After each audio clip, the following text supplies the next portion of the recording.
Herkese günaydın. Şimdi sabah 9.30'da olunca sıradan bir sunum kapağı yerine gülen bir yüz koymak istedim.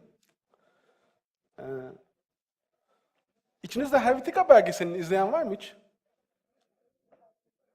Herhalde 1/1000 oranında bir izleyici kitlesi var Helvetica belgeselinin. Ben tipografiyle ilgilenen birisi olarak Helvetica belgeselini belki onlarca defa izledim ama aranızdaki hepinize, buradaki bulunan herkese Helvetica belgeselini izlemesini öneriyorum. Çünkü çağın ruhunu anlamak için önemli ipuçları içeriyor. Helvetica belgeselinde ünlü font tasarımcılarından Matthew Carter der ki, One of the most characteristic and, to my mind, beautiful things about Helvetica is these horizontal terminals you see in the lowercase a and c and e and g.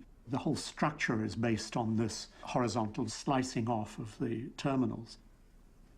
It's very hard for a designer to look at these characters and say, how would I improve them? How would I make them any different? They just seem to be exactly right. I'm glad no one ever asked me to second guess Helvetica because I wouldn't know what to do. Font tasarımına yıllarını vermiş Matthew Carter ki kendisi Verdano'nun ve Georgia'nın tasarımcısı. Helvetica için iyi ki benden ikinci bir yenileme yapmam istenmedi çünkü ne yapacağımı bilemiyordum dedi. Oysa ben belgesel çekilmeden yaklaşık 3 yıl önce kendimde bu cesareti bulmuştum. Ve iş çıkışında arkadaşıma şöyle bir soru sordum. Ya bildiğimiz şeylerden bazıları yanlışsa? Nasıl dedi? Ya dedim Helvetica aslında güzel değil. Comic Sans çok daha güzelse. Şimdi burada bulunanlarınızın birçoğunun vereceği tepkiyi verdi. Gözetlikçim sanırım senin kafan uçmuş dedi. Oysa birçok yaratıcı fikrin altında böylesine sorgulayıcı yaklaşımlar bulunmaktadır. Ve belki de önümüzdeki engellerin en büyüğünü kendi doğru sandığımız ama aslında yanlış olan şeyler oluşturmaktadır. O günlerde başladığım yüksek lisans tezini bu konu üzerine şekillendirmeye karar verdim. Ve Helvetica konusundaki fikirlerimi ve düzenlememi gösteren bir proje taslağı hazırladım. Burada kırmızıyla görünenler Helvetica, yeşille görünenler ise benim Helvetica konusunda doğru düşündüğüm o günler için. Bir an kendimi yeni Max Miehlinger olacakmış gibi hissettim. Ve çağın default fontunu yaratmak üzere olduğumu düşündüm. Tabii böyle olmadı. Akademisyenlerin çoğu tezimin çok yanlış anlaşılacağını, birçok otorite tarafından eleştirileceğini ve yolumda bir sürü engelle karşılaşacağımı söylediler. Bir şekilde yolumdan alıkonulmuş ve gençlik hayallerimden vazgeçirilmiştim. Şimdi aslında anlıyorum ki o günlerde söylemek istediğim şey Helvetica'nın hatalarının olduğundan ziyade çağımızın yeni üretimlere ihtiyaç duyduğuydu. Sonra tezim bittikten sonra 2008'de hayatımı durdurdum. Ve bir yıl boyunca hiçbir tasarım yapmadım. Bunu emin olarak söylemek için dün bilgisayarımda araştırma yaptım. Gerçekten 2008 ile 2009 yılları arasında yapılmış hiçbir tasarım yok. Sonrasında ise tasarımı özledim ve özlediğim anda müşterimin olmadığını fark ettim. Şimdi kendinizi bir çocuk gibi düşünün ve bir yıl boyunca oyundan ve oyuncaktan kopmuşsunuz. Bir yıl sonra bir oyuncak dükkanına giriyorsunuz ve cebinizde hiç paranız yok. Şimdi ne yaparsınız? Oyundan ve oyuncaktan vaz mı geçersiniz? Yoksa kağıttan, taştan, kumdan kendinize yeni bir oyun mu icat edersiniz? Ben de öyle yaptım. Kendimi durdurmadım. Ve bir yıl dinlendikten sonra yaşanabilecek en güzel şeyin kendi müşterisi olmak olduğunu fark ettim. Ve kendime üretebileceğim siparişler verdim. Şimdi 2009 yılından sonra gerçekleştirdiğim bu projelerden birkaçını detaylı bir şekilde size anlatmak istiyorum. Sıkı bir Johnny Depp ve Christian Bale hayranı olarak Public Enemies filmini gösterime girdiği ilk gün izledim. I have absolutely nothing I want to do in Indiana. You be standing, They got to be at every bank all the time. you be standing, you be standing all alone, all alone, all alone.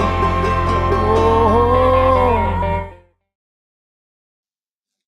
Filmi çok sevdim ama filmden daha çok etkileyen bir şey vardı beni. O da filmin kendisinde ve posterinde kullanılan font. Bu font, çağımızın önemli tipografi dehalarından birisi olan Neville Brody tarafından filme özel tasarlanmış. Ve bana yıllar önce Helvetica'da yaşadığım duyguya benzer bir duygu yaşatmıştı. Fontta yanlış olduğunu düşündüğüm bir şeyler vardı. Ve eğer onları düzeltirsem daha iyi bir şey olacaktı. Şimdi bu geçişe bir yeniden daha yavaş bir şekilde bakalım. Bu Neville Brody'nin versiyonu. Şimdi göreceğiniz ise benim Public Gothic ismini verdiğim, kendi geliştirdiğim versiyonu. Hemen 109 karakterlik ilk sürümünü hızla bitirip Public Enemies filminin bir görseliyle beraber Antrepo'nun blogunda yayınladım. Hiç beklemediğim bir bilgiyle karşılaştım ve ilk 9 saat içerisinde 5000 kez indirildi. 5000 kez indirildikten sonra 9 saatin sonunda ise filmin fontunu üreten research stüdyolarından, yani Neville Brody'nin şirketinden bir e-mail aldım. Bastığımda 4A4'e denk gelen tehditkar ve korkutucu bu e-mailde yayını hemen durdurmamı, yoksa hukuksal sonuçlar doğacağını söylüyorlardı. Yayını hemen durdurdum çünkü üniversite stüdyolarının avukatları kapıma dayanacak gibi hissediyordum. Neyse birkaç gün research stüdyolarıyla yazıştık ve dediler ki evet, senin fontun özgün bir çalışma ve bunu yayınlayabilirsin ama Public Enemies filmiyle hiçbir bağlantı kuramazsın. Ben de fontun çıkış noktasını bir kenara bırakıp fontun duygusuna yoğunlaştım ve endüstriyel ve vintage havayı nasıl gösterebilirim diye düşünürken bu retro bagaj etiketlerini hazırladım. Daha sonra 60'lı yılların motor yağı tenekeleriyle bu hissi göstermeyi sürdürdüm. Font ürettikten 3 ay sonra Massive Attacked'in yeni albümünü almak için girdiğim Amerika iTunes sayfasında kendi fontumu gördüğümde ağlayacak gibi oldum. Tabii bu artarak sürdü. Web sitelerinde, yeni başka albümlerde, Afrika'dan bir burgercinin kurumsal kimliğinde, Brezilya'dan bir ambalaj tasarımında, bir Hollywood filminin afişinde veya İngiltere'de çok sevdiğim, şu anda üzerimde olan tişört markasının yeni tişörtlerinde kendi fontumu görmeyi sürdürdüm. Hatta Amerika'dan bir grafik sanatçısının işlerinde. Ve en son izlemeye gittiğim bir bilim kurgu filminde. Looper filmini izleyenler vardır sanıyorum aranızda.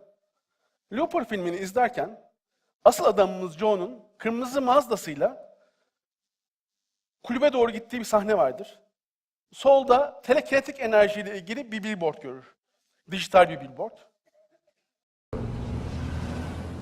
About 10% of the population has this TK mutation. When it first appeared, everyone thought we were gonna get superheroes. But it turns out this was it. Now it's just a bunch of assholes think they're blowing your mind floating quarters. Şimdi aranızda sayanlar oldu mu bilmiyorum ama filmde 10 saniye boyunca gözüktü Public Gothic. Şimdi 10 saniye kendi yarattığınız bir şey için çok uzun gibi gelebilir ama aslında gerçekten çok kısa bir süre. Bruce Willis'ten daha kısa görünüyordu filmde. Ve yanımda sevgilim oturuyor. Hiçbir şey söyleyemedim. Çünkü emin değildim yani. Düşünsenize kendi fontunuzu gördüğünüzü düşünüyorsunuz ve sonra kendi fontunuz olmadığını fark ediyorsunuz. Hiçbir şey söylemedim sevgilime. Eve gittim ve evde emin olasıya kadar birkaç saatlik bir araştırma yaptım. Birkaç saatlik araştırma sonunda fontumun ilk başrolünü kutluyorduk. Şimdi Public Gothic'le neden bu kadar çok karşılaşıyordum dünyanın her yerinde? Çünkü Nisan 2010 tarihine kadar ki beta sürümünün yayında olduğu 5 aylık sürede 100.000 kez indirilmişti. Nisan 2010 yılında ise Amerika'nın büyük yayın şirketlerinden Wired'den Amerika'nın büyük yayın şirketlerinden biri olan Wiley'den bir e-mail aldım. Dediler ki, bu aynı zamanda TED'le beraber ortak projeler de üreten bir şirket. Dediler ki, senin fontunu satın almak istiyoruz. Dedim ki, yani ücretsiz istediğiniz gibi kullanabilirsiniz. Satın almanıza gerek yok. Biz prensip olarak dediler, satın almadan kullanmıyoruz. Sen bize bir fiyat söyle. Ben de şimdi ne söyleyeceğimi bilemiyorum.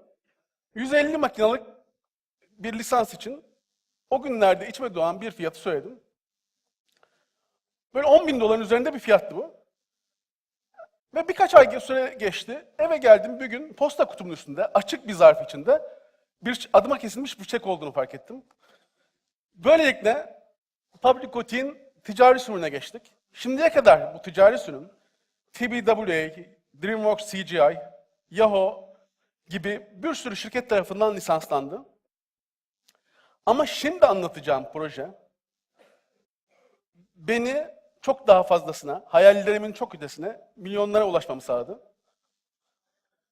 Bir gün sevgilim Nutella istediğini söyledi ve süpermarkete gittik. Süpermarkete baktığımda günümüzü yansıtmadığını hissettim. Ve sevgiline şu soruyu sordum. Nutella'nın üzerindeki Nutella sürülmüş ekmek olmasa Nutella alır mısın, almaz mısın? Dedi ki ben Nutella'nın tadını seviyorum, etiketi çok önemli değil. O zaman dedim, ekmeğin gittiğini düşün. Yani güzel olur dedi. Peki dedim, ekmeğin dışında etiketten de kurtulsak. Herhalde dedim, iPhone gibi bir şey olur. Sonra market listemize birkaç ürün daha ekledik. Ve bu ürünlerin benzer yaklaşımlarını bir blog postuyla insanlara sorduk. Dedik ki size hangisi doğru geliyor? Orijinali mi? Ortadaki sadesi mi? Yoksa en sağdaki en sadesi mi? İnsanların çoğu en sade olanını veya sade olanını seçmişti. Proje ilk gün 60.000 kişi tarafından ziyaret edildi. Şimdiye kadar sadece Antrepo'nun bloğunda 5 milyonun üzerinde ziyaret gördü. Sektörün önemli isimleri, Eric Spickerman ki Fontshop'un sahibi kendisi veya Obama'nın HOP kampanyasının tasarımcısı Simple Scott gibi kişiler projeye atıfta bulundular. Tabii ki Nesquik'in üzerindeki tavşan olmadan çocuğuma nasıl süt içireceğim diye soranlar da vardı. Ama ne zaman ki Starbucks logosunu değiştirdi, 2011'in başlarında, Edge.com, Washington Post gibi yayınlar projeyi benimle ilişkilendirdiler. Ve normalde hiç düşünmediğim bir şekilde proje yayıldı. Ve ilki Pekin'de gerçekleştirilen Uluslararası Tasarım Töreni'ne davet edildim. Sonra proje ürettikten 3 yıl sonra Londra'nın büyük mağazacılık zinciri Selfridges'tan bir e-mail aldım. No Noise isimli yeni kampanyalarında bu projeyi baz almak istiyorlardı. Ve projeyi anımsatırcasına kendi ambalajlarından, ikonik sarı torbalarından logolarını çıkartmak istiyorlardı. Sarı bir oda yaptılar. Bu odada bütün teknolojilerimizden arınarak ayakkabılarımızı, telefonlarımızı, bilgisayarlarımızı geride bırakarak kendimizi dinleyebiliyorduk.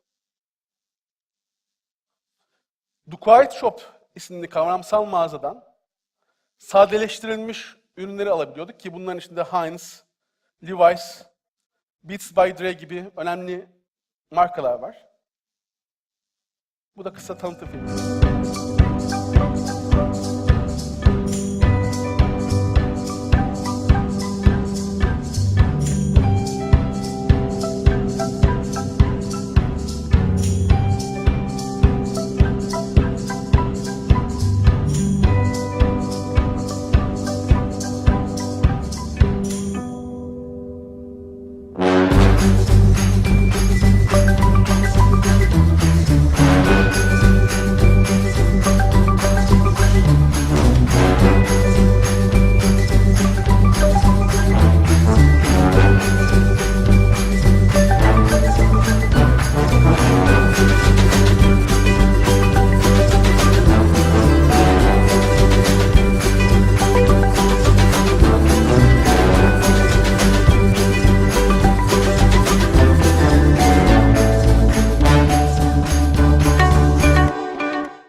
Sanıyorum bilginin arttığı konusunda hepimiz hemfikiriz. Günümüzün giderek karmaşıklaşan bu dünyasında beynimizin uzun dinlenebileceği alanlara ihtiyacı var. Konuşmamı Talmud'dan bir alıntıyla bitirmek istiyorum. Şeyleri olduğu gibi değil, olduğumuz gibi görürüz. Teşekkür ederim.